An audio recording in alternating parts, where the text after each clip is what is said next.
shadows on the walls. There was one place better left forgotten. It didn't appear on maps, its name buried under layers of dust and time, a forgotten curse nobody dared to unravel. The old, crumbling complex, once called a prison, stood at the edge of town, now abandoned and left to decay. But the whispers of what happened there at night never ceased. And so, one evening, four friends decided to prove that all the terrifying stories were nothing more than the overactive imaginations of locals. Chapter 1: The Entrance to Darkness.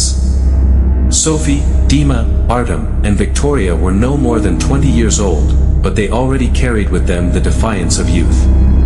They grew up in this town and, like most of the locals, had heard the chilling legends about the prison. But unlike most, they weren't afraid. They wanted to see it for themselves, to explore the ruins and expose the myths for what they were, just stories. So, armed with flashlights and an eager sense of adventure, they set off to find the prison's long-forgotten gates. The night was unusually cold for an autumn evening, and the wind seemed to carry a strange, unsettling chill. As they walked down the path that led to the prison, the streetlights behind them began to flicker and fade into the distance. Only the pale glow of the moon cast shadows across the ground, stretching them long and twisted. The prison loomed ahead, a skeletal silhouette against the night sky. "Are we really doing this?" Sophie asked, her voice a mixture of excitement and nerves. "Of course," Dima replied, his grin wide in the darkness. "We're just checking it out. It's all in our heads. No ghosts, no monsters. Just broken walls." "Yeah, right," Artem muttered under his breath, though his words carried a hint of doubt. "Let's just get this over with." They reached the tall, rusted gates, which were left ajar, creaking as if welcoming them in.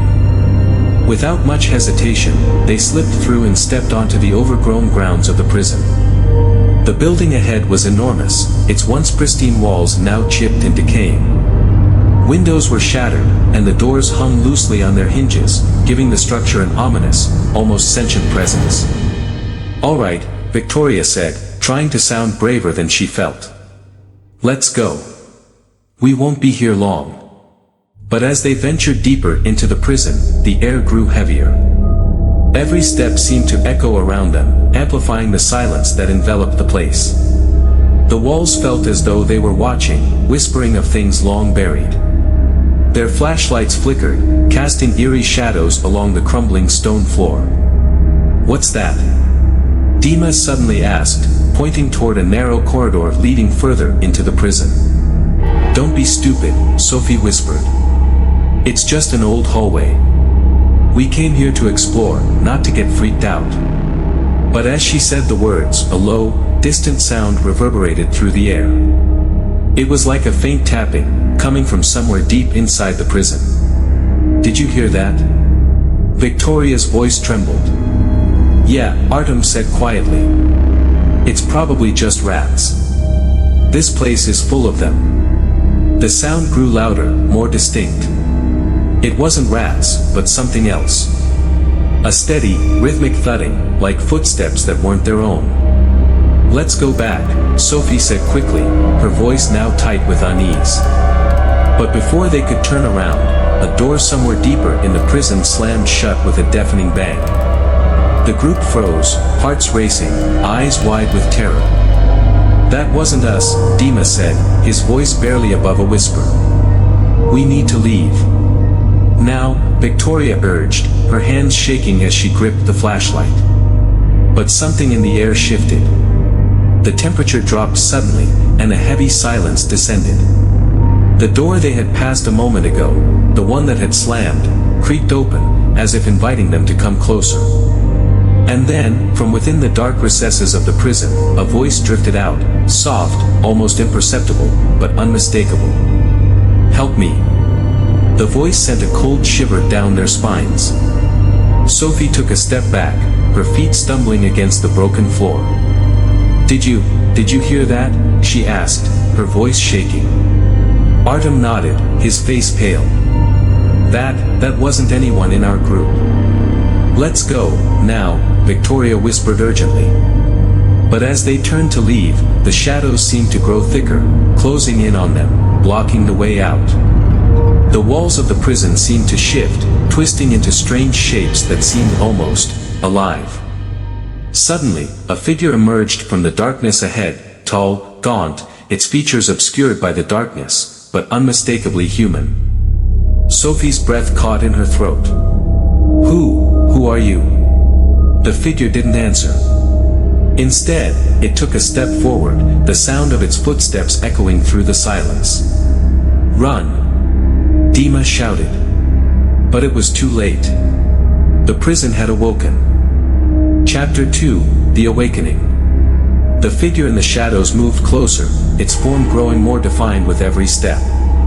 Its body seemed unnaturally thin, almost skeletal, with hollow eyes that gleamed with an otherworldly light. Sophie froze, her mind racing. She tried to scream, but her voice was trapped in her throat. Dima's hand shot out, grabbing her arm, pulling her back toward the corridor they'd just come from. "Run," he repeated, his voice barely a whisper. But the figure didn't move like a normal person. It glided, the air around it warping slightly, like heat rising from a road on a summer day. As it came closer, the air grew colder, thick with the smell of decay. Without another thought, they bolted down the narrow corridor, their footsteps slapping against the stone floors.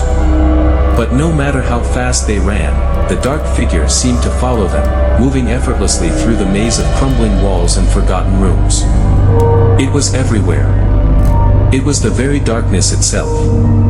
Suddenly, the corridor opened up into a vast chamber, once used as a common area for the inmates.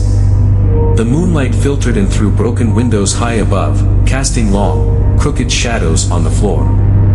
At the far end of the room, a massive iron door loomed, half open, with a faint light flickering behind it. "We can't outrun it," Victoria gasped, her breath coming in short, terrified bursts. "It's too fast." They reached the door, but before anyone could push it open, the figure appeared in the doorway. It was standing there, blocking their only escape, its hollow eyes now glowing with an unnatural, pale light. "Who are you?" Artem croaked, his voice hoarse with fear. He could barely speak, his body was locked in place by some unseen force, his heart hammering in his chest. The figure didn't speak, but its head tilted slightly, as if studying them, its mouth opening just a fraction to reveal a set of crooked, yellowing teeth. The air grew heavier, and the temperature dropped further. It was as though they had crossed some invisible line, entering a space that was no longer part of the living world. Sophie took a step forward, her mind racing. "We need to get out. Now." Before they could make a move, the door to the chamber slammed shut with a deafening crash. The sound reverberated through the walls, sending tremors through the ground beneath their feet. The temperature plummeted. Sophie's breath came out in visible puffs of air, and she could feel the hairs on the back of her neck stand on end. The darkness had become tangible, pressing in on them from all sides. Suddenly, a voice, a low, guttural rasp, echoed from the darkness, barely audible, as if it was coming from the very walls around them. "You shouldn't have come here." It wasn't the figure. No. The voice was coming from deeper inside the prison. From the walls themselves. The air seemed to hum with an ancient energy, something dark and primal, as though the prison was alive, conscious. The temperature dropped even further, and they could see their own breath now, swirling in the icy air. Their flashlights flickered, casting eerie shadows on the walls, shadows that seemed to move and shift with a life of their own. Then came a sound, a soft tapping, echoing through the darkness. The same sound they had heard earlier, only now it was closer, almost surrounding them. Dima turned his flashlight toward the source of the noise. His eyes widened in horror. The walls were moving.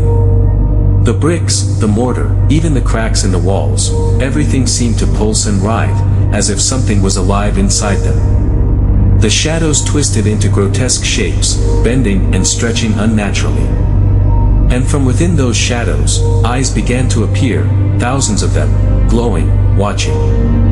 Sophie spun around, her heart pounding. We need to get out, now. But the exit they had come through was no longer there. It was just a wall of jagged stone, as if it had never existed at all. A whisper came from the darkness, this time directly behind them. No one leaves. The group whirled around to find the figure standing much closer now, its gaunt, skeletal hand reaching toward them. There was no escape. No way out. Panic swept over them as the figure took another step forward, its hollow eyes locked on theirs. The closer it came, the more the room seemed to close in, the shadows thickening, wrapping around them like a vice. Run! Dima screamed again, but there was no point. They were trapped.